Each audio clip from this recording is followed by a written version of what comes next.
leukodystrophies, there is no perfect definition for the word leukodystrophy.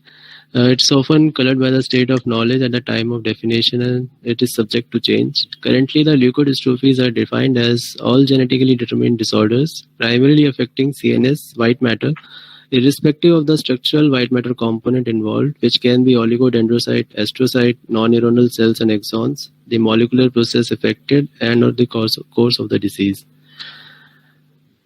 Based on the structures involved, they can be divided into leukodystrophy with predominant white matter involvement, pan-dystrophy with both white matter and gray matter involvement, and poliodystrophy with predominantly gray matter involvement.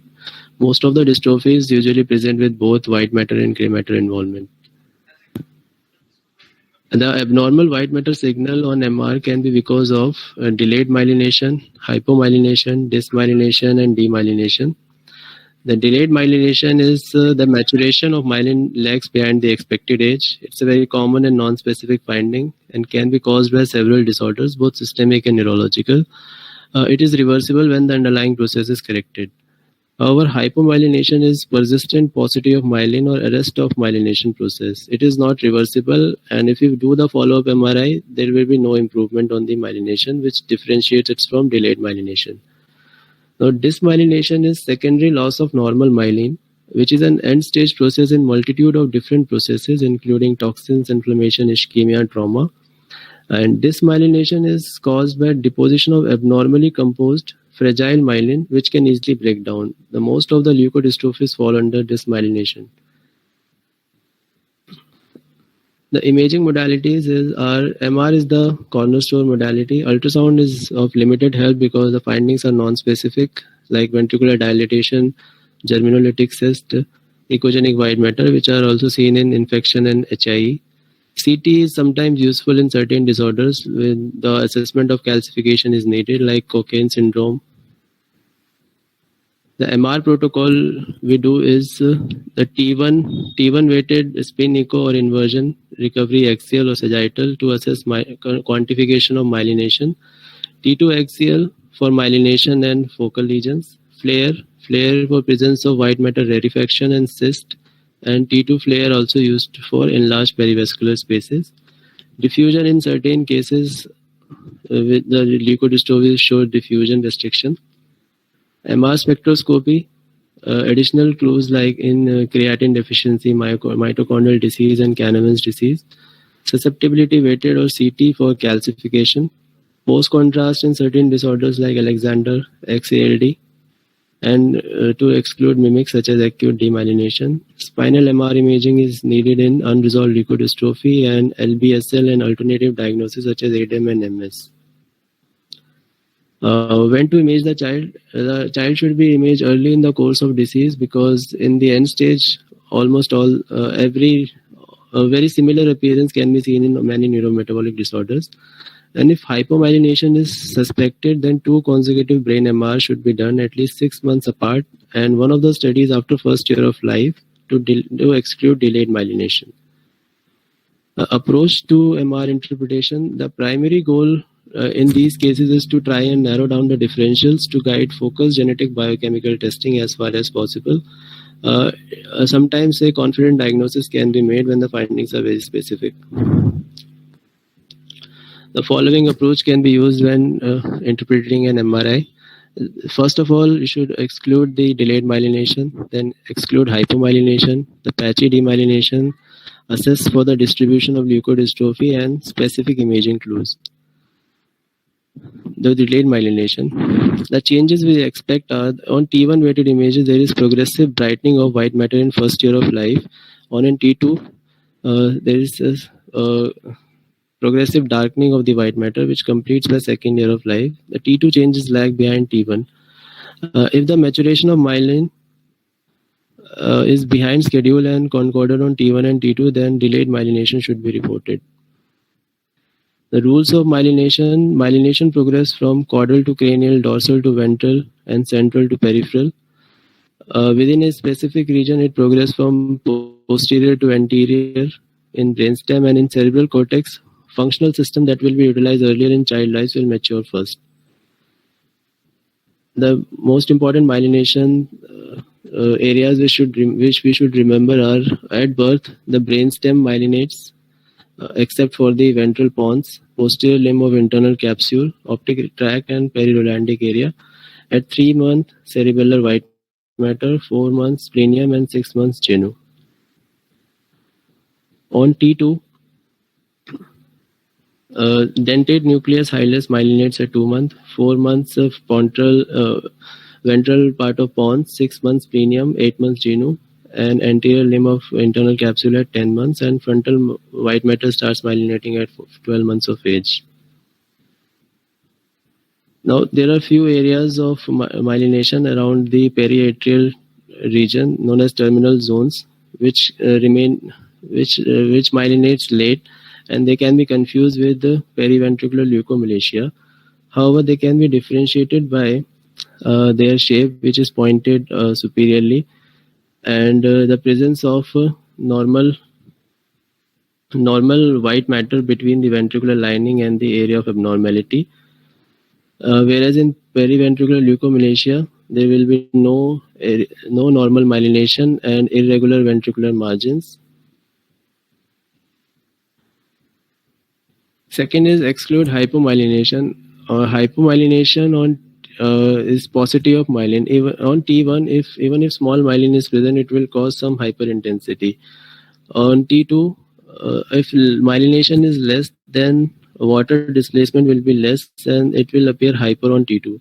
So there will be discordance of findings on expected T1 and T2 appearance as per age, and we should suspect hypomyelinating disorder and do a follow-up MRI after 6 months. The Pelizaeus-Merzbacher disease is the prototype example of hypomyelinating disorder. In this case, at 2 months, there is diffuse lack of myelination, which repeat after 4 years. The findings are still same. There is no myelination seen. The third is exclude patchy demyelination, because most leukodystrophies are confluent and bilaterally symmetrical as opposed to multifocal asymmetric patchy white matter abnormalities in acquired disorders, as in this case of MOG antibody associated demyelination. There are multifocal areas of patchy demyelination. However, timing is important. If we do the MRI late, then the findings in multifocal acquired demyelination will coalesce and appear as leukodystrophy. The fourth is assess the distribution. We can look at the brain and divide the abnormality according to whether white matter is involved, gray, or both white and gray. If the involvement is predominantly white matter, then we should look for subcortical white matter, which are if involved early. And in case of macrocephaly, the differentials will be Van der Naap, infantile Alexander and Canavan's.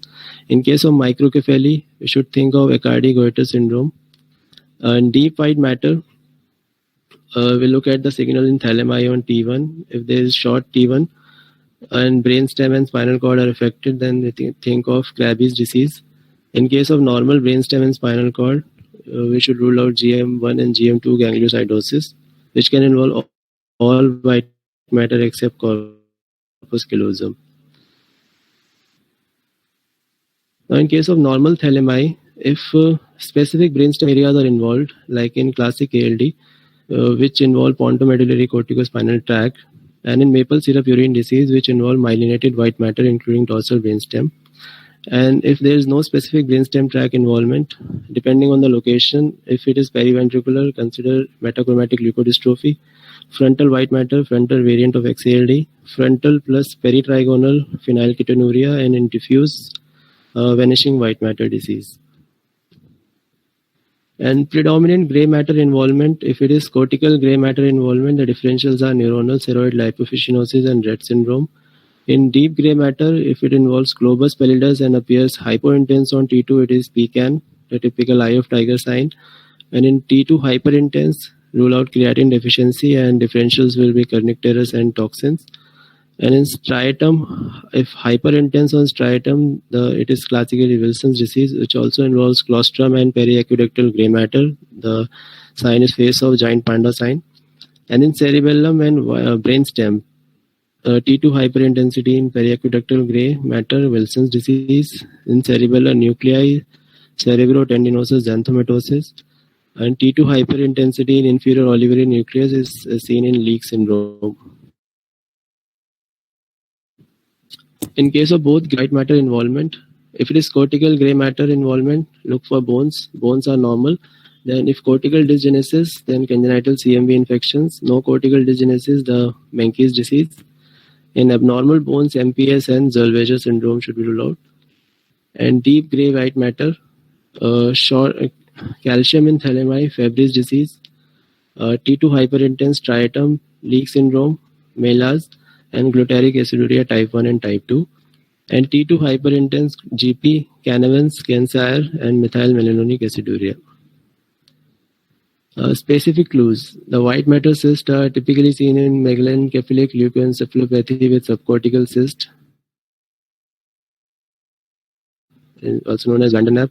There's mitochondrial disorders. It's a case of Van Den App showing typical anterior temporal lobe subcortical cyst formation and diffuse white matter abnormalities. Abnormal gyration is seen in Zellweger syndrome. The mimics are congenital CMV infection, as in this case of Zellweger syndrome with frontoparietal pachygyria and caudothalamic germinolytic cyst. White matter rarefaction seen in vanishing white matter disease, diffuse white matter abnormalities with loss appearing identical to CSF with remaining tissue strands in white matter. The enhancement is uncommon in most of the leukodystrophies except for active stages of XALD, Alexander, and Krabbe's, as in this case of XALD, which shows typical zonal phenomena. Calcification is seen in Coykin, Aicardi goiter, mitochondrial, and mimics like torch infection, congenital CMV, and toxoplasmosis. Like in this case of Aicardi goiter syndrome with the extensive basal ganglia calcification and cerebral atrophy. Tortuous vasculature is typically seen in Menkes disease. Restricted diffusion seen is metachromatic leukodystrophy, XALD, Canavan, leak, urea cycle disorder, maple syrup disease, non-ketotic hyperglycemia.